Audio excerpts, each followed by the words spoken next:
Here I have HTC U12 Plus, and today I'm going to show you how to enable Do Not Disturb mode on this device.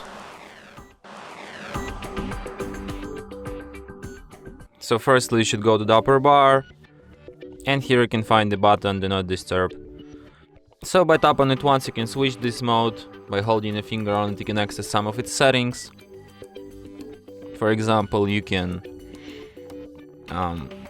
add exceptions to this mode. It could be alarms, media, touch sounds. It could be notifications, like you can only enable sound from notification. You can only disable sound from notification. You can only disable visuals and sound, or you can customize for yourself what you want to disable and what you don't. Here you can also add calls to exceptions, messages, events, reminders. You can set up default duration of this mode, and you can set up a schedule for it. So yeah. And that's it. Thanks for watching. If you find this tutorial useful, don't forget to hit that like button and subscribe to our channel.